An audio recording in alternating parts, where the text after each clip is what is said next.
Hey guys, welcome back to Thoughts We Share podcast. I'm Tinashe. And I'm Nicole. And today we're answering a question or posing a question to ourselves. Yes. On people pleasing. How is people pleasing ruining your life? Yeah. So, Nicole, how is that ruining your life? I'd say that for me, it's stopped me from doing a lot of things that I wanted to do, because I think when I realized I had people pleasing, was coming from like just feeling guilty. I felt bad. Like if I'd want to do something, I was just feeling bad that but if let's say they say let's go out and I don't want to go out, and maybe last week they asked me and I didn't want to go out, and I feel inclined to say, but the last couple of times I've said no, so I have to say yes, and I'm miserable the whole time, and I'm just like, I need to get it together, because it's not even just about being nice anymore. I feel like I always feel like I've betrayed myself, so I'm not leaving the event feeling great. I'm just like, oh, why am I here? Why did I come here? And now I'm just drained and I'm just over it, and I just want to elevate. Yeah.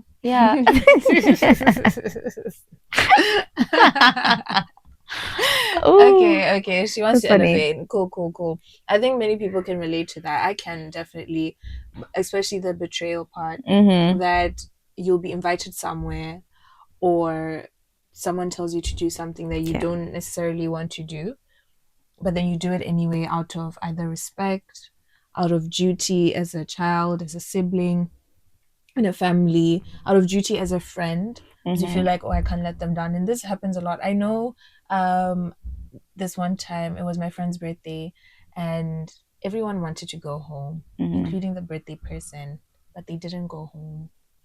And it was because everyone just felt like, oh, I can't disappoint the other person, I can't disappoint the birthday person. The birthday person felt like I can't disappoint my friends because they came out for me. Yeah. But if everyone was actually honest and said, I don't want to go out, let's stay home and do home things, then everyone would have felt better, you know?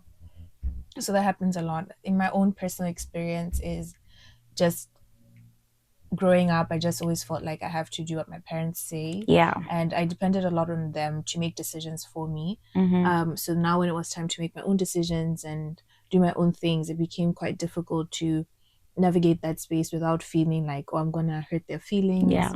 And a lot of the times, I know when I was growing up, a lot of the times I couldn't ask my mom to go out or my dad to go out because I always felt like, oh, she's going to be uncomfortable, and if I do that, it's going to be a whole conversation, and I don't want to disappoint them. Just exactly what she said. Yeah. I don't want to disappoint them and show them that I'm a bad child who wants to go out and do, worldly things. Yeah. When in actuality, I really just wanted to go and experience what being young was all about. Exactly. I know the other day we were having a conversation about being a kid again, like cooking mud and, feeding your parents and stuff. And I was thinking a lot about that. And every time when someone asks, would you go back to being a kid? I say no, because my whole childhood was just trying to please my family and please other people that I didn't enjoy my childhood. And honestly, I don't want to go back. No. But now that I'm able to make those decisions on my own, I'm elevated. Yes. Like Nicole said.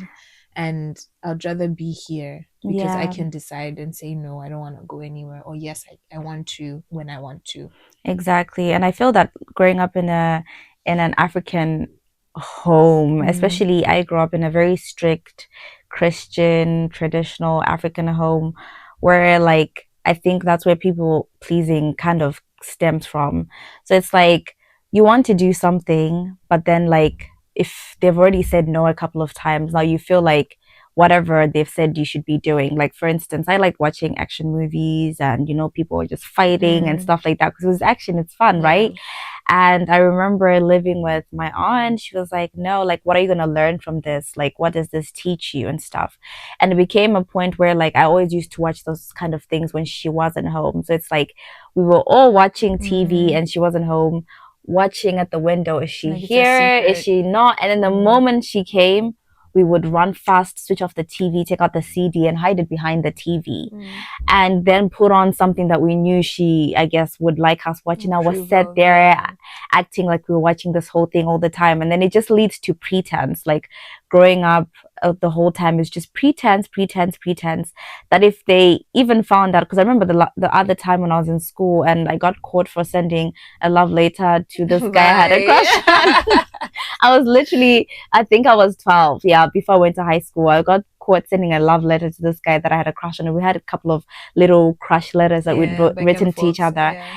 And I remember like when the teacher found it and she said she was gonna tell my aunt, I begged her so much and I said, oh, please, please, please don't tell my aunt, don't tell my aunt. Because I was so scared. Like it lingered in my head. It felt like my life is over Yeah. because like she's gonna look at me and know that I have a crush on a boy and I'm not meant to have a crush on a boy. So it's like when you grow up, and the more I kept growing up, it was more like I had to fit into this box of like whatever they thought like my life would be, or if they said anything, I was not scared because I felt like if I said no, it's like you're a bad child, you don't listen, you're very naughty. So I just felt like I needed to just always say yes, yes, yes, yes, yes, regardless of whether I wanted to do it or not. So I guess like one of the signs that I was reading on people pleasing is just feeling guilty for putting yourself first and be like, okay, I know that's what you probably wanted me to be, a nurse or a doctor, but I don't see that for myself. Rather than saying, oh, but a lot of people I've met, oh, but my parents said, we have to be a nurse, we have to be a doctor. And, I get it, like maybe that's all they've known as well. But trying to break out of that, like, habit of just going through that whole thing, but then with also them not having to make you feel like worse. It's like, you're not listening to us, we know what's right. And just them trying to, I guess the first thing is trusting yourself that you know what's best for you, and also them also extending that respect and okay, you should know what's best for you as well. So yeah, and knowing your needs, I think that's the other thing. Because you know what makes you uncomfortable. So the whole thing about that you're people pleasing because, or I am people pleasing because I really don't want to disappoint people. And I don't want to see that negative reaction. So it starts as a kid, like we're both talking about. As kids, we really didn't want to see our parents angry, upset. We didn't want to hear the speech. We didn't want to hear, oh, you're a bad child, and on. And a lot of people pleasing is about you being perceived as good, as a good person. And there's so many people that identify as, I'm a good person, I'm a nice person, see all the things that I do. But then the thing about people pleasing is nobody's going to recognize you for that good. They can say, oh, thanks, Nicole. But then if they could still decide to be disappointed by what you are doing or producing. So point in case in the whole friend situation I was talking about, everyone was sad at the end of the night. No one's pleased. And are you really enjoying yourself when you don't want to be there? Nobody wants to be there, So it's quite difficult. But trusting yourself also comes with, do you know what you want to do? Yeah. And I know it's difficult to, especially with your parents, when they say, okay, so since you don't want to do nursing or doctor, so what do you want to do? And then you don't know. It's on the spot. And then it then validates them to say, exactly, this is why we never trust you to do anything. This is why we did it. This is why. And you're just like, oh my God. No, you're like, okay, I might as well do nursing because I don't have a plan. Or sometimes you might actually have a plan and they'll be like, is that it? They're like, is that all you have? Like, that's not really working. I'm just like, damn. And the whole time you're struggling.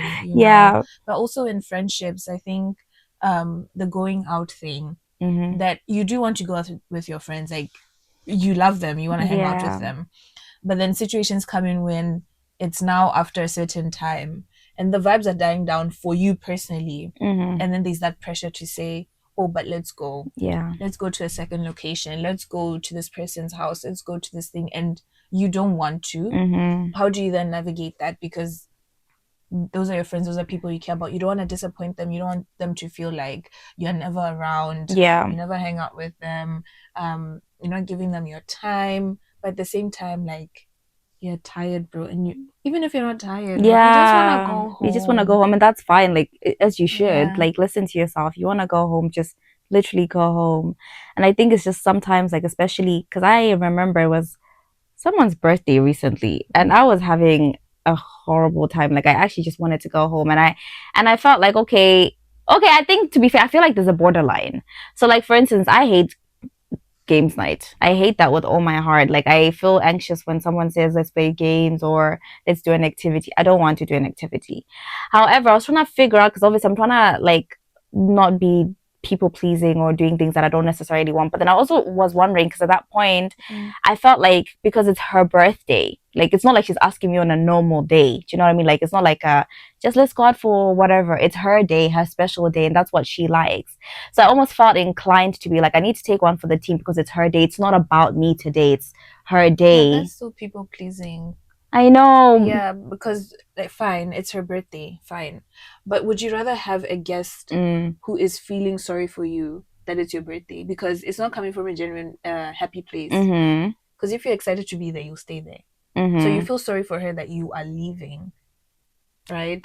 So you say, oh, actually, I don't want her to feel bad today. So let me just, because it's assuming that the other person will feel so horrible that you're not there that they can't continue their birthday. No, they'll definitely continue. Exactly. But I think I've had instances with friends where, like, if it's my close friend, you would feel some type. Let's be real, you would feel some type of way that I've left because we're that close. But if it's you and you want to go, me and you have an honest conversation about, because our proximity allows that honesty, and to say, Nicole, actually, your birthday sucks, bro. Let me I go. wouldn't say it like that. I'll just say, oh. But on the day, you wouldn't say that. I'll say, oh, do you want to try something else? Wink, wink. And I say no. But it's my birthday, though. You would try. And the thing is, I feel like I'm so torn with that, like, aside, because I just feel like when it comes, maybe that's the thing where I struggle with the people pleasing personally, because I feel like when it comes to, like, if let's just say on a normal day we don't even do games now, but you actually like games night and you're my friend, like, and you want a games night themed. I have one of my friends who's having a paint and sip, and I hate painting and sipping, but it's her birthday. I can't now say, well, change your birthday idea for me. I even said I'll come, but I probably won't paint. Do you know what I mean? I'll come and sit and enjoy the vibe. But it's like, rather than not going at all, I still want to be there for her birthday and the celebration. That's how she's chosen to celebrate it. So I'm always torn in things like that, where, like, it's like your passion. Like, if you like art and I don't like art, but I still want to connect with you in a way that still is not like, it's authentic. Like, you know that I'm not there because I love art, but I'm there because I know that it makes you happy, and I want you to be happy as my friend and enjoy that experience when it's like your birthday and stuff like that. So I don't know how to navigate that, and I'm really struggling. Do you think it's like disappointing them to feel like, oh, if you say no, then they'll feel disappointed, and then so what's the consequence? Let's imagine it, right? Okay, so this friend then says, oh, really, you don't like painting? What if they say, okay, we could do something else, I actually have other options? Yeah, that's true. When I did say that I didn't like painting, actually, she still said she wanted to paint, which is fine. I think for me, it's not even so much about, like, that they will feel some type of way. I just feel like, because me, the way I am, if I've decided this is what I want to do for my birthday, it's what I want to do for my birthday. Do you know what I mean? And I want to respect that. It's got nothing to do with, because it's my birthday. It's my celebration and how I want to do it. So because I know how, like, maybe sometimes if you want that specific friend to be there and then they don't end up coming because they don't want to paint, it's like the other thing when we're talking about friendships and stuff, like, you want to be with friends that are willing to bend, like, not like bend as in like in that way, do you know what I mean? Like some stuff, like practicing, like trying to, we're not always gonna like everything that we like, exactly. So I'm trying to think, okay, I need to obviously draw a boundary between people pleasing and also drawing a boundary between having, like, convenience, which is why I said I'm gonna stay at that part, even though I don't like games night.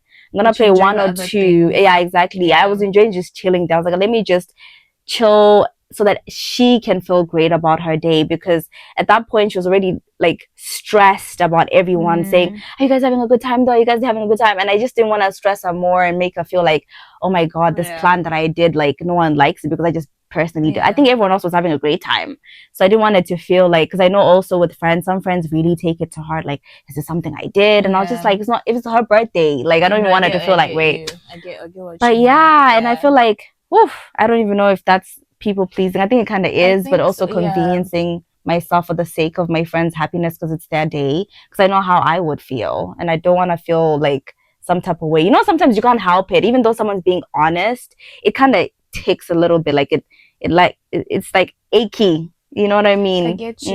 I learned this though, that about disappointing people, that it's okay, like, friendships also need to accommodate that disappointment, to say it's fine, I still love you even though it's disappointing. Like, with every choice there's always options. You're gonna drop one. It's just that this one now there's an actual person involved and you see their reaction. I think that's the people pleasing part of it, that you feel you feel bad. bad to see their reaction, that you don't want to disappoint them, you don't want to see them with a sad face, or to feel like their day is going to end because of you not being there or being present, which I totally understand, you know. But for me lately, I just feel like I'm not being my honest self in that whole situation. And I want to be honest with you. I want to have an honest relationship with you. And I will spend time with you. But Yeah. then it's cut to a certain point. I think also that day you left Yeah, early. left early. Yeah, I Yeah. said, "Oh, I've So you sacrificed as set much as that I boundary. could. Bye." Yeah. Yeah. Mm-hmm. So you set that boundary and said, actually, like, I have to leave at this time. And you did, and the party didn't die. No, You the get what I character mean? didn't The die. party still continued. What I learned in therapy was saying no and disappointing people also builds that strong relationship with the next person, because you trust them enough to keep that relationship with you even when you say a negative thing or a Yeah. no, Mm-hmm. right? That is not going to change the dynamic of the relationship. And sometimes most people are quite accommodating. So like I was saying, you said to your friend that you don't like painting. She could have said, oh, actually, I have, this is my second option. Yeah. I want to fit everybody in. Mm-hmm. I would do that. You know, I'd say, Mm-hmm. okay, Nicole doesn't like painting. We can go sip tea, whatever. Um, but but most times people will say, oh, okay, you don't want to go to the mall. Should we go to the cinema instead? That's something low key. Yeah. You know, you don't have to spend too much. And then you're accommodated in that sense because people also want to take care of you. The same way Mm-hmm. that you are sacrificing yourself to take care of others, people want to do the same for you. Yeah, So maybe definitely. also thinking about it in that way, Yeah, you know. defo. I definitely wouldn't want her to switch her paint and stuff. I still want her to have a paint and sip experience.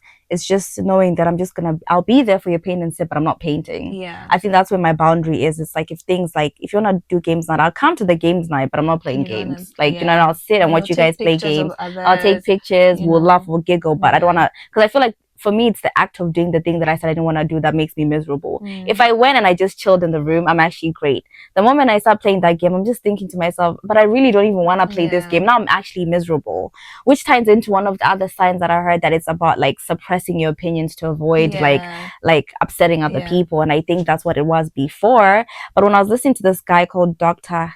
Gable, I'll Yeah. link his video. He was saying that people pleasers give up their authenticity Yeah. in order to stay liked or accepted. Definitely. And I feel like that's what I used to struggle with before, trying to find like, okay, it's like you're trying to be nice. It's like a way of being nice, but then in a way it's like you're missing out on yourself. So now I'm trying to be strict. Like, I'm sorry, I don't want to play this game. Like, but you guys play though, and that's fine. Because usually people as well, I think the other problem is people's reaction, which is obviously not to do with me. Exactly, because sometimes people, I think people need to actually normalize just having your friends really say no, people and stuff say, actually, I don't want to do that, and not being upset. And I think that's what drives people's uncomfortability to say that thing, because no one's always that understanding. That's the thing. It's like, I think it takes time to know people, but it's like they're always upset that you don't want to do that thing. Whereas now I'm trying to lead with compassion, like I said this year, that even though it's like, but why? I'm trying to be like, okay, that's fine. Like, you don't have to do that, whatever makes you comfortable. But before, like, it's like, but why? It's about me. Like, it's my day. Why are you ruining my day? And I think that's why people end up just firming it. Because also me, I'm just like, but why? It's my day. That's so selfish of you. You're a horrible friend. Remember when my friend was late for my graduation? I actually said she was a horrible friend. And I know she carried that. So I'm sure anytime if I want to go somewhere, she actually feels like, let me not upset. You know what I mean? Now she's like, probably like, I need to be there. And I think it's also that as well, thinking about how your reaction is. Yeah, because the reaction plays a big part. Like I was saying, like as a kid, you learn that from your parents or people around you, that if you do something that's not really good, quotation marks, right, then they will now see you as a bad person. And we've talked about this before, that things are not on that scale, that it's okay to say no, it's okay to disappoint someone else. But then when you notice a trend of this one particular person constantly not being understanding when you say no, and maybe that's something that you should rethink as well. That type of person, especially when it's situations that are out of your control, like being broke, you know, that you really can't afford to be outside then. And then your friends constantly just saying, but come on, like I'll pay for you, and I'll do this, I'll do this, or just come, it's fine, you'll be fine next week, money, just a whole lot of paragraphs. Or if you want to leave a party or you want to leave the place, and then people are constantly like, but Nicole, but Nicole, but Nicole, but Nicole, but That's boring Nicole. of you. You should Yeah, you're so stay. boring. Yeah, you know, something. Yeah. Yeah. And you're a party pooper, basically. Yeah, literally, that clicked my head. I Yeah. wanted to say it. No, yeah, you're being a party pooper because you are killing the vibe of the whole Group. group. But at the end of the day, to avoid people pleasing, or when you set that boundary for yourself, you're doing it to protect you. Mm-hmm. And you know yourself. Mm-hmm. You know, you're able to feel things, and you feel like, actually my time has run out at this space. I feel like I've done it all, I've seen it all, it's time for me to exit. Then exit. Yeah. Right? How people respond to you is on them, it has nothing to do with you. And I learned this today, actually, after my therapy session, that she was saying sometimes we internalize situations, right? Instead of empowering ourselves. So our brains operate on attracting the negative things that are happening in a situation. Yeah. So if you notice that your friends are just being negative when you're trying to leave, that's what you're going to catch in your head. And you'll just say, oh my gosh, maybe I am a party pooper. My friends hate that I leave. I shouldn't do that next week. I don't want them to see me as a bad person. You're going to hold on to that instead of viewing it as, how would I respond if someone wanted to leave? Yeah. Right? And you need to look at yourself as a mature person in that situation. So if my friend wants to leave and they say, oh, Tina, I want to go home, I'll say, okay, should we order an Uber for you? Do you want me to walk you to the door? Have a good night. You could say anything, right? That's an empowered you. That's a mature you. Yeah. You have to now look at your friends and say, this person hasn't reached the level that I'm at. Yeah. No shade. I'm actually not shading. Yeah. They haven't reached the level that I'm at yet. So they don't realize that I'm putting this boundary for myself. Yeah. When they catch up, they'll catch up. I just have to stick to my word. Yeah, you have to still follow through it, whether they feel they understand or they don't understand. And that changes the narrative to a more positive one. And that encourages you to do more things for you in the future. That you don't feel as bad as before. That when you start practicing that habit, you do feel bad because you're like a disappointed. But at the end of the day, you'll soon be known as a person that goes home at 12. It's now normal to them. And it's like they have accepted it. Even plans will start happening earlier so that you are accommodated. Especially if they care about you. As long as they care about you and still want you to be around them, they will always accommodate, even though it's made them upset at first and stuff like that.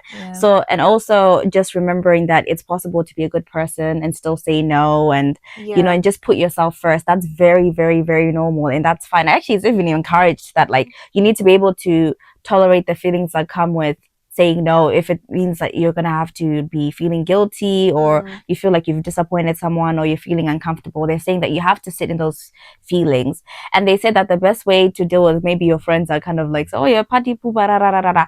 When they, like, let's say you say you're feeling bad to say that you want to go home, so you just say, I want to go home, and then they said, wait for 90 seconds, let them say what they want. Maybe they'll say, oh, you're party poopa, just don't say anything. They say, don't say anything, just pause, don't say anything. And then you say, okay, I'm going home. Like, let them sit with the guilt of, like, barking at you and feeling something, and you still maintain that you're going home. Because if you then say, oh, okay, I'll stay for 10 minutes, then it's just like, you're just not really helping your situation. So you actually have to be like, okay, I'm going home. Like, literally. Yeah. And that happened to me recently, and that day started off as a beautiful, beautiful, beautiful day, let me tell you. We went to London. My friend invited us to London. It was a food invite because they do content creation on food. Yeah. And I had booked my coach earlier to come back to Leicester. Cool. Then they begged. The vibes were nice, let me tell you. The vibes were good. And then they said, oh, Tina, change your coach. And I said, oh, no, it's fine. And then I said, oh, Tina, come on, like, the vibes are so good. The vibes are so good. Then I changed my coach. That was the worst decision. The moment I pressed change, I couldn't change it back. And things just started going south. Oh my gosh. And I couldn't believe how quick things just turned around. Like, people were just on me. You know, first of all, I was just like, this is getting intense. We're trying to leave. It started raining. It was muddy. The outfit I was wearing just got destroyed. There was traffic in London. The buses weren't even going to the coach station anymore. And I missed my coach. we couldn't get trains, we couldn't get buses, we couldn't just go to the coach station. And there were no trains exiting because there was rail replacement stuff. So I couldn't even exit London from the train station. My friends got their coach and at that left. time and they left. My initial coach was for, I think, 2 p.m. or 3 p.m. I left London at 11 p.m. Even talking about it now, I could cry. Wow. And my friends were gone. They didn't wait with me. They didn't say, oh, we'll also change our coach to match your time. Nobody did that. They didn't sacrifice themselves for me. Which is good for them. Good for them, and I applaud them for that. And it taught me a lesson, right? And for me, I sacrificed myself because I wanted to go home, because I wanted to rest. I wanted to do my own things. I wanted to write, to journal, and I didn't get to do all of that. And when I came home, bro, remember, it wasn't even after I took my coach, literally, like, it was just so bad. And even just coming back home, I was just so exhausted. And I think I had to do something else the next day. And I just felt like, bro, never again. And if there's something about a lesson, it will show you, baby. It will show you until you say, I'm up. Yeah. You keep learning the same thing. Yeah. Over and over. And the universe said, Tina, if you don't wake up right now, I'll show you. Bro. No, but that's good though, because like you had to literally learn the hard way. Yeah. And the fact that like obviously it shows that they're fine. Like they said, my time to go home has arrived and I'm going home with or without you. I think it's that mentality of saying with or without you, I'm going, I'm ready to go, because you feel like going home. Yeah. And that's really good, because imagine now you're stuck in London, and I remember that day you were so exhausted for not listening to yourself. Look at the bigger the consequence, because in some situations, like, it's actually like a very big consequence from people pleasing. Sometimes it's chilled when it's like, oh, like, let's say maybe you wanted to go home for 12 and you get home at 2 a.m. Okay, fine. You're just a bit more tired. But sometimes, like, you end up like losing something, or you miss an opportunity. Maybe you're meant to be somewhere at a specific time. Maybe it could be a job interview or something. And then you ran late because you were scared to tell your friends that I need to leave slightly earlier to make for this.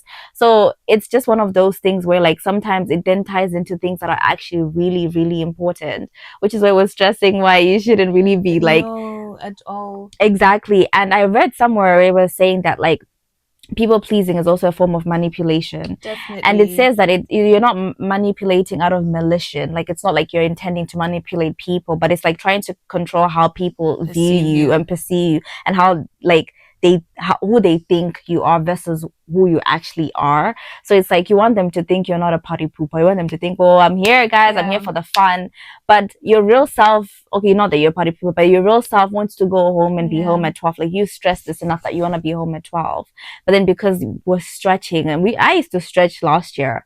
Not that much, but I used to. I don't stretch with my bedtime, but when I'm ready to go, I'm ready to go. But like, I had things that I was stretching on, and now I'm just thinking, where did this even get me? Because these people, and that's where resentment comes in, because they don't even realize how much you've stretched to be there, like how much you've actually gone out of your way to be there, and then you're now carrying this like feeling of like, after all this I've done, you guys still think it's even doing exactly the manipulation thing, that you are scared to disappoint someone, and then you don't disappoint them, but then they don't even acknowledge you for all the work that you've done, because in your head you've given up 4 things.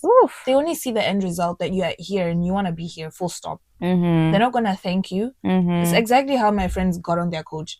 They didn't say, oh, we can change ours and wait with you. They got on theirs. They literally waved and said goodbye. Whole time I'm thinking, these people left me. They actually left me, and I didn't even want to text them that whole night. And they were texting me. They even got home, they fell asleep, and I was still on the London. coach. I wasn't on the coach when they got back to Leicester. I was still in London waiting for my coach, because they left at 7. I literally sat in the coach station because I didn't even know what to do. And my battery died. I had to buy a new battery, a new portable charger, and it was £40. Oh, extortion. Lord. Extortion. So exactly. But like you said, it was manipulation, because I wanted them to see me as a nice person. That, oh, Tina wants to vibe with us. She wants to be, good vibes. Yeah. Same way that, like we've talked about this before, but the whole blanket hugging situation between me and Nicole, that when she sleeps over, sometimes she'll hug the blankets. That I don't want her to think that Tina is not calm and peaceful, right? So I'm not going to tell her that, oh, Nicole, when you hug the blankets, it makes me feel bad. I want to be the friend that's always understanding of situations. Yeah. And that's how I want to be perceived, right? So I won't say, oh, Nicole, this is making me uncomfortable. I'll just be like, oh, it's fine, it's fine. But in actuality, It's not I'm cold and fine. I'm freezing, and next day I have A cold. a Me, cold. I wake up every day saying I'm so refreshed. I slept so good Yeah. every single And day. here I am, I'm just like, bruh, what are you talking about? This night was not the night for me. I was freezing. I was uncomfortable. Those types of things. So it's definitely a manipulative thing. But like you said, Yeah. it's not out of malicious, like, oh, I definitely want Nicole to see me as a good person. Or I want her to give me her money. It's literally, I just want to be seen as a good person, because Yeah. being a good person is more important to me than myself, Mm-hmm. But what joys are you now sacrificing for the sake of other people? I Yeah. think that's the other thing about people pleasing, that you literally sacrifice your own joy, your enjoyment, your life for the sake of others. Yeah. And where does that end leave you? Mm-hmm. What regrets will you have in the future for not pursuing the things you actually wanted to Yeah. pursue? Yeah. You know? Yeah. Yeah. Yeah. That's So so true. And thinking about that, yeah. yeah, to be fair, and also we can talk about like obviously tips on like what's been working for me. I know for sure now, like instead of agreeing to something, I usually say, let me think about it. Like, oh, let me get Yeah. back to you tomorrow, or let me Yeah. get back to you on Monday and stuff like that. I don't feel the pressure to like say it there and there. I just take a minute to pause and think about it, and then if I don't want, then I just say no. And it said that also you need to practice saying no with the smallest things. Like it could be, did you like this egg I made for you? No, I didn't like it. If you genuinely didn't like it, because sometimes like maybe if you make me something to eat, I'm here staying over, maybe I'll be feeling bad to tell you that, oh, that egg was not really hitting, but then that's me lying, that I'm trying to please you so you feel good that your egg was slapping, when in fact your egg was not slapping. She doesn't even eat eggs, but I digress. Yeah. So it's like trying to pause before you say yes, and making sure that you've thought about it instead of like automatically agreeing, because that's what a lot of people pleasers do. And I was listening to Nambwa Zebian. I hope I said her name right this time. And she was saying that you're giving way too much of yourself, but usually if you look at it with people pleasers, no one's holding you, because the people that you're pleasing, even after all that, they're still not pleased. They're still unhappy about something, and you've given everything you had. So it's just like pausing, thinking about it, and then if it's a no, just say no, really. Yeah. So your first tip is just pausing and practicing saying no. Yeah, especially if you struggle, if your automatic answer is always yes. The challenge is, before saying yes, just say, let me get back to you in 30 minutes. Let me get back to you in an hour. Let me get back to you tomorrow. Don't just say yes at that moment. Just say, you know what, let me get back to you. I'm not sure. And then you just navigate through that. Yeah. To expand on that point, one is, it's called the broken telephone method, where you consistently say the same script over and over until people get the message. So one, people will literally peer pressure you all the time. Yeah. They'll say, Nicole, come on. But if you constantly say, give me a minute, give me a minute, give me a minute, by the end of it, Tina's gonna be like, okay, like they're over this minute that's lasted 1 hour. Like, okay, cool, whatever. And then they move on, and you can do your own thing, right? So creating that script. I think also, to add on to that point, is remembering that saying no is not rejection, it's protection. Yeah. Right. So it's about creating that boundary around yourself, that tomorrow, if you say yes today, you won't feel good. Exactly. Or you'll literally be stuck in the coach station in London when you're supposed to be in Leicester. And how do you counter that? It's literally by saying no. My number 2 point is, like you said, saying no in small situations, like low stakes situations. So for me, how I practiced that literally just a few weeks ago was, I went to a restaurant with my friends, and like always, they always suggest a drink to me. And instead of saying yes to that thing immediately, I said no. And I was, serious? I was so scared. I was like, oh my gosh, what are they going to say? What are they going to think of me? Yeah, what are they going to think of me? Oh my gosh. And they said, okay. And they moved on and carried on with conversation. Whole time my heart is palpitating. I'm like, they moved on. It was never that deep. Never. And I was like, oh, it's that easy. And then I tried again and again. And then it became bigger things now. So we went to a pizza night on Galentine's Day, and I wanted to stay for a comedy show. My friends didn't want to stay for a comedy show. Usually I would have said, okay, let's go home. But I said, let me practice today. Let me practice today. And I practiced. I said, no, I want to stay. And did they die? No. Did they stay though? Did they stay? No. Oh, so you stayed on your own? I stayed on my own Mood. and it was good. I just had vibes. I went home. I took the bus home. I said, that was the end of my day. Mood. And I was happy that I did something for me. If I had gone home when they were going home, I would have been really down and disappointed that I didn't do that joy that I was looking for. I couldn't experience it, right? Yeah. I love that, actually. I love that. And I actually want to mention, because I forgot to mention this before, that like every time like you betray yourself to please others, you're teaching yourself that your opinions don't matter, your feelings are not valid. Like it's that you don't deserve that certain thing. Like if you want to go home and someone's saying let's stay an extra hour, you're teaching yourself that you don't deserve to go home at this time. You deserve to stay a bit longer so you can be tired in the morning. So it's just one of those things, being affirmative with your decision. Like if you say that, I'm sorry guys, but I need to be here at X amount of time, because I know a lot of times when you're in a group and things are popping, sometimes it's really fun. Like you're having a great time, and the moment you're like, well, I have to go because I have to be at X point, they're like, come on, just give it an extra 10 minutes. And I know myself that like an extra 10 minutes means I'm gonna be late, and I really like to be punctual wherever I'm going.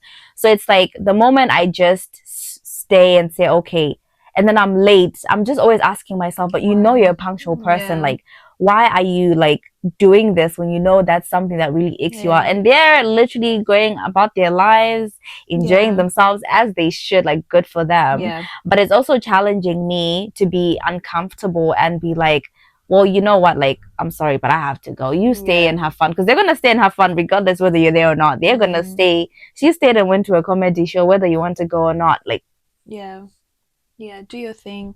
That goes to my next point for how to stop people pleasing is scheduling time to pursue your desires. So first think about what you want to do, these little enjoyments that you've been sacrificing yourself on, or you've been giving excuses for, saying, oh, Nicole needs me, or my mom needs me, my friends needs me, I can't do it, I can't go on my coach, I can't do whatever. But scheduling it like a doctor's appointment. So you want to practice something that you're not giving attention to, whether it's writing, whether it's reading the Bible, praying, doing a solo date, any particular time that's easy to really be distracted from. So if I call you right now, you're gonna stop praying. Because Tina has called you and I want your time. But scheduling it in your diary to say, okay, 12 o'clock on Fridays is my time, and writing it as Tina's doctor time. Literally, that will change your life, let me tell you. Because you wouldn't miss a doctor's appointment. That's true. If Nicole calls you and you're in the doctor's appointment, you're going to say, oh, sorry, I'm at the doctor's right now. I can't talk. I'll call you after. And you spend that 1 hour with that doctor. So now assigning that doctor's time to yourself, you say, okay, this is my own doctor time for me. If Nicole calls me during that time, I'll say, oh, sorry, Nicole, I'm at the doctor's right now, I'll call you back. Or I'm doing something quickly, I'll call you back. It empowers you and shows you, like Nicole was saying, that you trust yourself. You're giving yourself your own time to pursue your own things, right? And from that point forward, you won't be scared now to say, I don't want to do the thing, because you protect your time so much. That is so true. Actually, one thing I've been practicing is my phone on D&D. My phone's on D&D from 8 p.m. till 10 a.m. in the morning. Catch me if you want, but I'm not answering the phone. Like, and I can answer the phone if I'm free or whatever. But sometimes, like after I have my dinner, I know I have my Bible study there. I have a couple of things that I want to do before I get to bed. And sometimes, if I'm going to work the next day, I can't accommodate everybody because it's just not gonna work for me. So I put my phone on D&D 8 p.m. every day up until 10. And I don't pick up and I don't feel guilty. And I know that some of my friends are like, wow, I've been trying to get a hold of you. Because maybe some of them, they try to call me after 8 and 10 and 10 a.m. And if that's the day or the couple of days I've told myself that these next 3 days, I need to do A, B, C, D, F, G. Unless I've finished my task for the day, I'm not picking up the phone. I'm sorry. Like and when they ask me now, like to say like, I can't even catch you on the phone. I can't even, obviously it's like, in a way in the past I would have felt bad. Like, oh, I'm really sorry. I just told them from 8 to 10 a.m. I don't pick up the phone. That's it. No explanation, because why am I even explaining myself to you? I just said, I'm sorry, but like, that's not really my time. Unless if I happen to be awake and I see a missed call and I'm free, I'll pick up. So for you, if you want to speak to me, you have to catch 10 a.m. and before 8. I'll be there. But before that, and I'm really sitting with that. I don't feel bad anymore. I actually feel great. Like, I'm actually so proud that my phone is on it's actually even on D&D. Because it's about energy, right? That if someone calls you right now 9 p.m., you're gonna be tired. You won't be able to sleep early. You won't be able to practice your skincare or to do your full routine of prayer or whatever it is that you're supposed to do. It throws you off. It literally throws you off your schedule. And once you're thrown off, you know how difficult it is to come back into that. You know, it's like going to gym and you stop going for 2 days, that you realize that actually I don't have to go, and then you become comfortable in that state, and now other people occupy your time. But what you start feeling is, which I've been feeling lately, is feeling like everyone has your time besides yourself, because you're literally giving it out, and you're not feeding you. That is so true. That is actually so true. It's and also about everyone has your time besides you. I read this quote that said reciprocity. What's the word?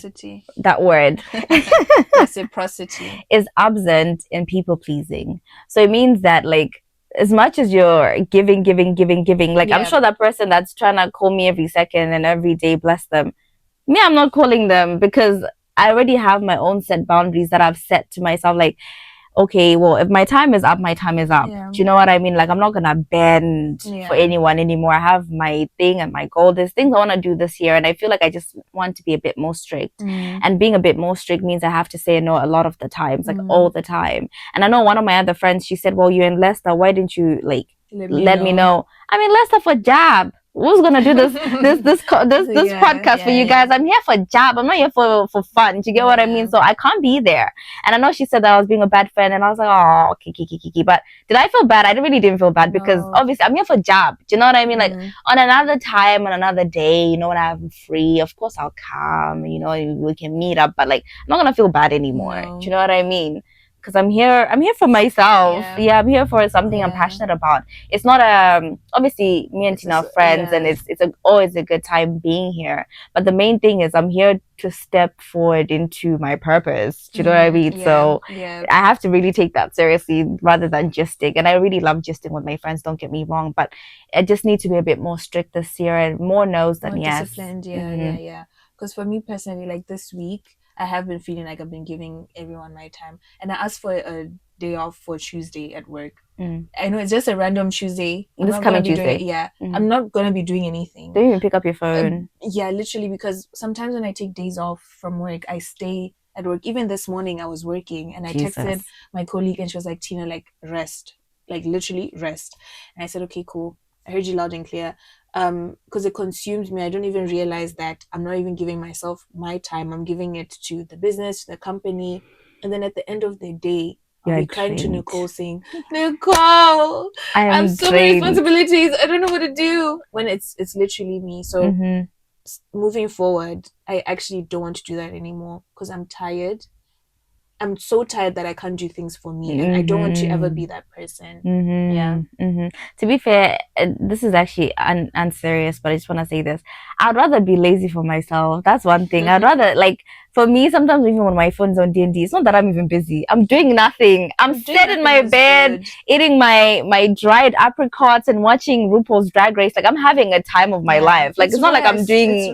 Yeah, exactly. It's not like I'm doing anything out of this world, but that time when I said that's time for me, is really time for me. I'm sorry. Like, even one of my friends suggested that, like, she said that, oh, my D&D, when my phone goes on D&D, like, when you call the second time within, because an iPhone, if you call the second time within a minute, it will ring. So she was basically suggesting I should do that. I said, like, I'm not, no phone is coming through, it's going straight to voicemail. Like, everything's going straight to voicemail. Everyone's going straight to voicemail. Even me. Even Tina. Even me, the love of her life. The love of my life. Yeah. Okay, so just to recap on the tips, right? Yeah. Okay, so we said saying no is not rejection, it's protection. Practice a small script that will literally save your day. Yeah. Remember the broken telephone method. Keep repeating that and people will definitely understand. By the end of 3 weeks, even 1 day, they'll know you as the person who literally has to go home. Practicing no in low stake environments, like Nicole was saying, just use it in small situations and then see how people react. And then you see that they're not disappointed. It'll teach your brain that not every no that you say will lead meet to disappointment. disappointment. Yeah. You don't have to be a good person all the time. Yeah, yeah, no, Yeah. that's fine. And also learning to tolerate the feelings of being of Yeah. feeling guilty or feeling like you've disappointed someone. Just it's fine to be in that comfortable zone and Yeah. just knowing that it will pass. Like literally it will pass. Like you're not gonna feel guilty for the whole day. Like things just pass and they will reach their threshold of you feeling really, really bad, and then after it's gone. So just riding that out rather than looking for a fix to not feel that way. Just ride it out and then yeah. Yeah. And then remember to schedule your own personal doctor's time. It's not an actual doctor, but to just say, I'm giving myself 1 hour every day to do me.